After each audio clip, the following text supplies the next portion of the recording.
Saying miracle, that's big chill. GBC hero, no good. That's a boy wipe, no refill. Yugi peoples, welcome to the deck profile.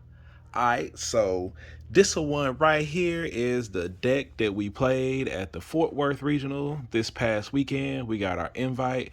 We went X2, placed 22nd. There were 320 plus people, 9 rounds of Swiss, and if y'all look at that sheet, the standings, y'all will see that even the previous YCS champion, or I guess you could say the reigning YCS champion, Dennis Nadas, ended up winning this regional. So it's pretty crazy. Like, if y'all look down that list, there's a crazy list of YCS champions, YCS toppers, UDS champions and stuff. Matter of fact, I played against one of them. I ended up losing to Michael Campos. He was actually like one of my losses, and my boy was on his specialty playing Dragon Maids. So, shout out to him. He ended up going X3 on a day, but, his deck was still crazy.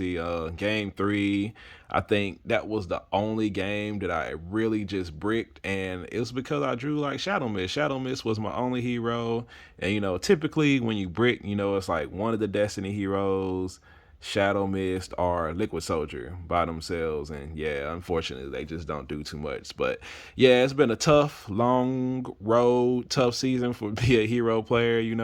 I don't even think we made like the rogue tier on most people's tier list this season, and but eventually we finally got there. I was determined to do it with Omni Hero, and this was one of my last chances to go ahead and get it done, but we got it done. Also, it was a big birthday present for me. I actually turned 39 today, so that was a birthday present for me, getting my invite. So I will most definitely be seeing y'all at Nats this year. All right, so let's go ahead and jump into the deck profile. Like, people wanted like matchup analysis and all that stuff. I'll do that in a separate video so that this video doesn't end up being terribly long, but it's a total of 41 cards. I was trying to run 40, but we ended up at 41 because I wanted to play crossout designator, and it is what it is. So let's go ahead and jump into the monsters here. Of course, we got 2 of our boy Stratoses. Like, a lot of people run 3. I don't feel like you need 3. And it's a smaller hero package, e-hero package than normal. It's a total of 1, 2, 3, 4, 5 monsters because I only decided to play 1 Shadow Mist. The only time I regretted Shadow Mist the entire day was that game 3 that I bricked against Campos because I drew him and nothing else to go with him. So that ended up being a total loss. T-set pass. I was playing GOAT format, but these other ones, a lot of times I really wish you could cut them, but they do help you win games when you need to, especially Honest Neos. When playing around Nib, he helps you get to the OTKs easier in like 3 or 4 summons. And Liquid Soldier, it sucks to draw him by himself also, but you gotta get that Graceful Charity, so small e-hero package. My vision heroes, y'all know I'm a 1 increase kind of guy, and we kind of stuck with that. When I run 2 increases, I feel like I draw 2 increases, so we definitely didn't want to do that. So and then 2 Vions, 3 Ferris. Like, usually I run 1, but in order to play around Droll a whole lot better this format, I felt like it was better to just go ahead and run 3 of them. That way you wouldn't be adding it to your hand off of Stratos, and you can just start off your turn by pitching a Destiny hero and sending your other one with Vion and being able to add that poly to, go ahead and avoid that Droll as best you can. I even had a couple of opponents say, "Oh, that's a good way to avoid being drolled," and it worked out very, very well.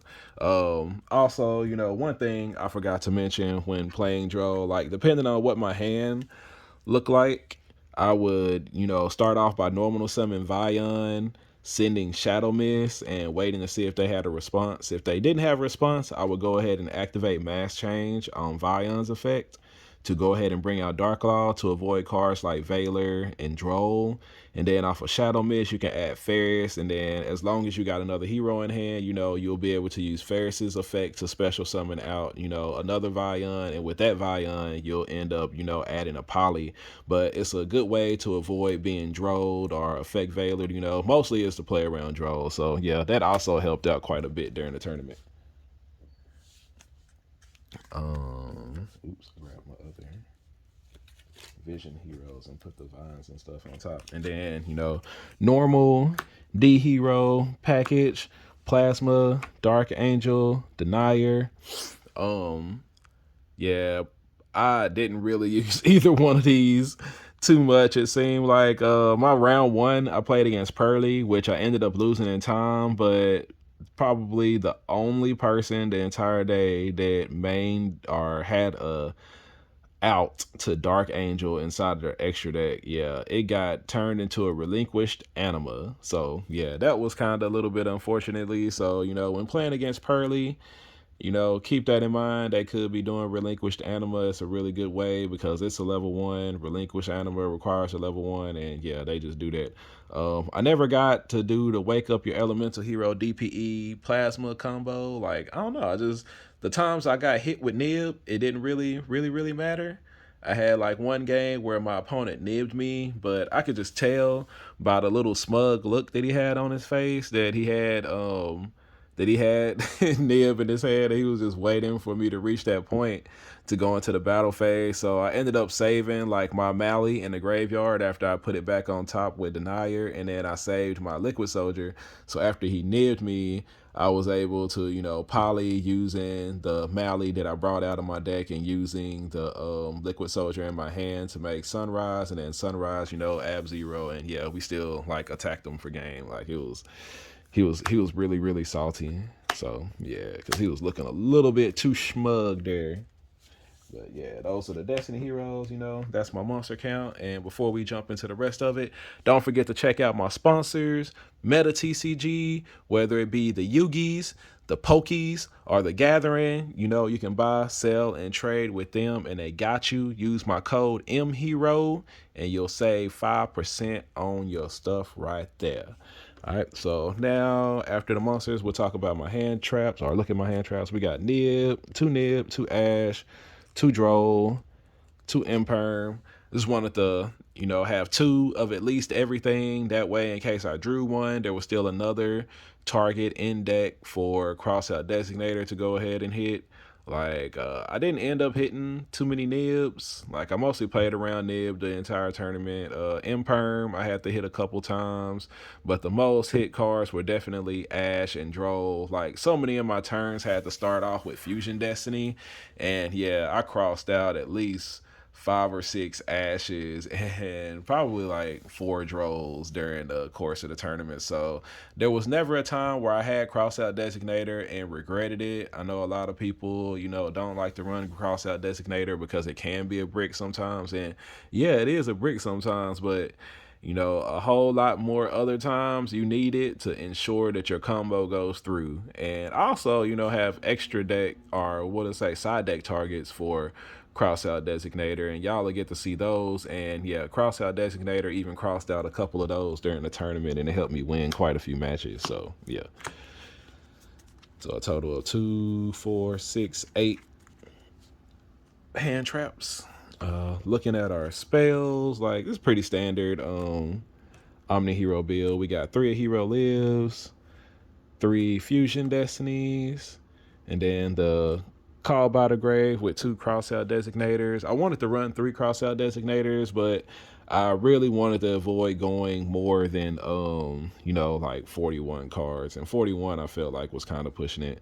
Then 2 Poly because Kashtira is still a thing, 2 Book of Eclipse because Kashtira was still a thing, and then 2 Mass Change because we search it pretty easily due to Wake Up Your Elemental Hero now, even though I really wanted to run 3 because of like the whole thing I was talking about with Vion and playing around Droll. But yeah, in the end, I just decided on 2. I didn't want to draw the Lightning Brick with it. And then, of course, 1 Miracle and 1 Rhoda. Like, I know a lot of people were cutting Rhoda because of, you know, Droll, and you don't want to be adding like that Stratos or that Vion and then get Drolled and just lose the game. But because I was running Crossout Designator, I just went ahead and decided to run Rhoda as well. It's just a big consistency thing for heroes to be able to get to, you know, whatever warriors and stuff we need in deck to go to it. Like, yeah.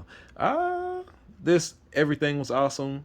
Like, very few people ashed on my hero lives. Like, most people, I think, were always waiting for Fusion Destiny, and yeah, by the time we got there, or when we had to start with it, Crossout Designator was there to save our lives. That Book of Eclipse came in pretty clutch, so yeah, it was pretty good. So no changes here. Like, maybe next format we can go back to playing one poly again with if Kashtira decides to disappear, but we'll see. And then, you know, possibly also Book of Eclipse being changed into Droplet, you know, just kind of depending on how the format goes. And those are all my spell cards. And you saw my only traps were basically like Imperm by hand trap. So, you know, the main deck was 41 cards.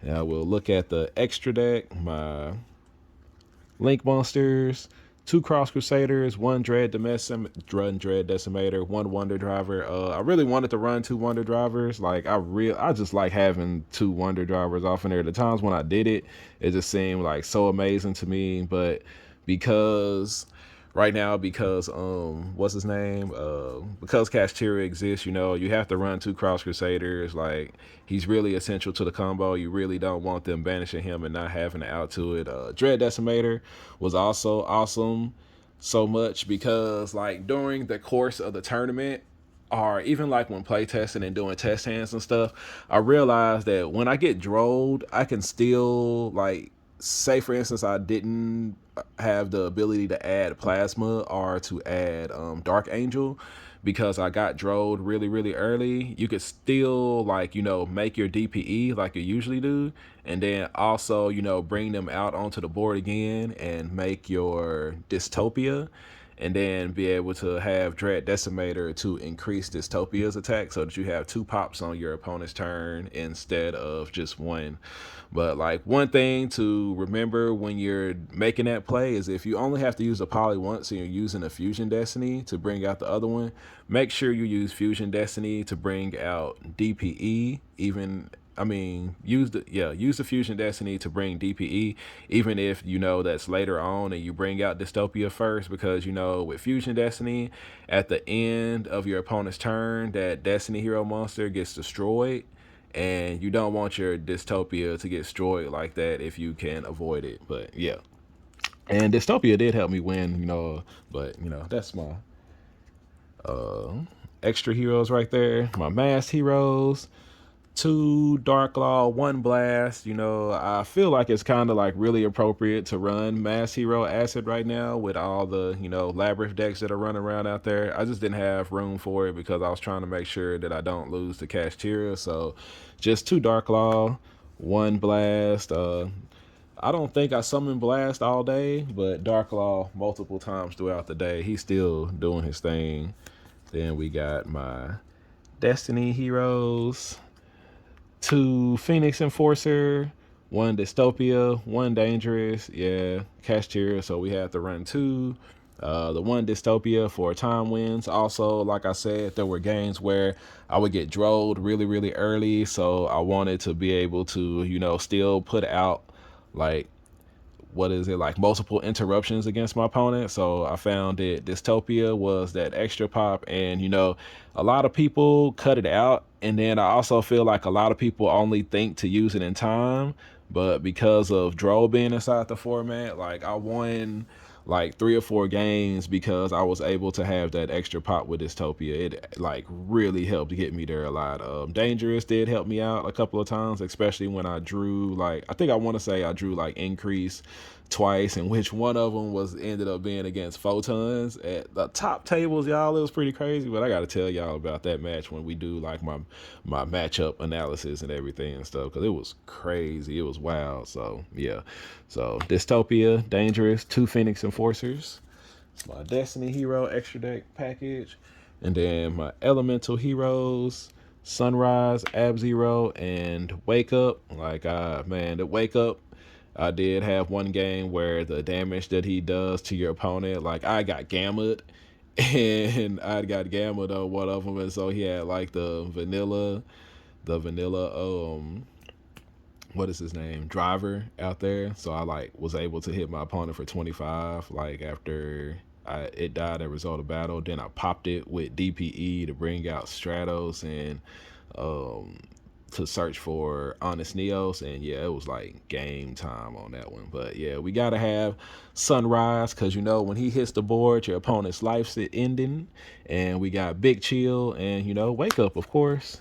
MVPs, all three of them, awesome throughout the day. And then one Babuska, where if I got hand trapped way too many times, then yeah, we just sit on Babuska. One thing to keep in mind is like if you use Ferris's effect to put increase into your spell and trap card zone, you are not able to summon this. If you use Fusion Destiny, you are not able to summon this. This is more for those lines when you like a hero lives into Stratos, and then say maybe like they ash you or something like that you normal summon your Vion and he gets ashed or Veilered or something, and yeah, then you're just like, okay, Babuska it is. It's also like really good against Pearly and just like some decks where you can get like 2 level 4s out there on the board and they're waiting for you to do other, hero stuff, and you just go ahead and make Babuska, and yeah, saved me at least 2 times during the tournament. So yeah, very, very, very good. Wish I had room for Zeus, but unfortunately we don't right now with the way things are with Kashtira. But maybe that'll change if Kashtira kind of goes away a little bit here. So that was my extra deck. Now we'll go into my side deck. More hand traps, just 3 Ghost Bell, 3 Ogre. The Ghost Bell were mostly for branded, but they also helped me against when I played my Math Mech matchup, hitting the, what is it, Super Factorial with Ghost Bell, was GG. And also against Bestials to keep them, when you're trying to set up your turn 1 board and everything and stuff, keeping them from banishing like Mally and Denier and stuff like really, really helps. And it also helps if they try to call by the grave your hand trap that you hit them with. So, not as useful in the TCG as it is on Master Duel, but it does come up. These Ghost Ogres, like I sided them in. I didn't end up drawing them in my super heavy matchup, but I had a Sword Soul game, and yeah, both Ogres like put in work against Sword Soul because I didn't really have much in my side deck to go against them. But Ogre definitely, it hit Mo Yi and Tai Yi. It was crazy. So yeah, wouldn't change those. Loved them. They were awesome throughout the tournament. Then my spells, 3 Dark Ruler, 1 Feather Duster, only 1 Lightning Storm, even though, I just didn't have room for another one because I wanted to run 3 Dark Rulers. Like some decks are like really resilient to hand traps, and for those decks I wanted to have Dark Ruler often there. For example, Super Heavy Samurai and Sprite, they're like really hand trap resilient sometimes. So I wanted to have the Dark Ruler to be able to make sure I played Yu-Gi-Oh. Then Harpy's Feather Duster and Lightning Storm. Like one of my matches ended up being against like Floodgate Eldritch, and I never drew either one of these cards. Very, very disappointing. It was a long matchup that I ended up winning in time after getting Lava Golem. It was crazy. It was crazy. But TC Boo kept me and him from doing anything. Yeah, so those are the spell cards. And then for my traps, 3 evenly matched, 1 anti-spell, 1 D-barrier. I know y'all look at it and be like, what in the world? Why 1 anti-spell and 1 D-barrier? But those of you who run cross-out designator know the answer to that question. So, I could have run MST. I mean, not MST, but Cosmic Cyclone, for anti-spell. But I ended up deciding that it would be better to just run anti-spell and be able to cross it out than it was in order to run the cross out than it was to run the Cosmic Cyclones, because also with Crossout Designator, I would be able to use the Crossout Designator to hit D-Barrier, which Cosmic Cyclone is not good against. So when I first put my side deck together, I had like other targets off in there too to cross out. Like I had Branded Explosion in there, and I also had Shifter because I got tired of getting shifted by Kashtira. And yeah, but in the end, I decided to just go with these 2 crossout targets. I felt like they would be the most significant uses of it. And yeah, it definitely came in handy. There were 2 games where I had the crossout anti-spell, and 2 games where I had the cross out D barrier, and yeah, came in clutch. Shout out to Crossout Designator. Truly was an MVP in, protecting me and helping me get where I was going. So, yeah, that is the deck profile, y'all. 41 cards, pretty standard for Omni Hero. I think like the only thing that might be, a little bit, different and off was probably like the one shadow miss, but yeah, the deck was very, very good. I only had room for what, like 10 going second cards, so I tried to keep the deck um, as close to 40 as possible to increase my chances of drawing them. And yeah, it was a fun tournament. Shout out to everybody that was there, all the people who helped me with my sleeve sales and stuff. And it was a pretty bad situation with that, but hey, it is what it is. And yeah, but overall, I had fun. I'm glad to have got my invite with Heroes because I was pretty close to switching to another deck just to get my invite. It was a tough road, and like I said, the competition is really fierce in Texas. It's a very competitive Yu-Gi-Oh community that breeds YCS, champions and YCS champions and YCS toppers, UDS champions. Competition is definitely fierce here. I think if y'all look at that standing sheet, like a lot of those names on there, y'all would recognize. And, I wish I had got to do a vlog for the PS5 tournament, but like, man, our PS5 tournament could have been like a YCS, top 16 list. Like, it was crazy. Even ended up being won by a previous Shonen Jump champion. I want to say he won back when it was called the Shonen Jump, but yeah, Scott Page. So yeah, shout out to everybody out there in the DFW community. Like, even though heroes aren't the greatest, playing against people that are so good with heroes, I was able to eventually figure out a list that would help me get there. So, shout out to all y'all for being so, dedicated and so good with what y'all do and helping me, get there to another level as well. And yeah, that'll be it. Tomorrow I'll drop a video where I'll talk about my matchups and plays and, just different things like that. And yeah. And shout out to my boy Ed E-Man Robinson. He wasn't able to go this time, but that's my homie, my brother right there. We play a lot, and yeah, shout out to him because he takes me to a lot of the regionals and stuff. And yeah, just like everybody at Primal, Limitless, what's the other store?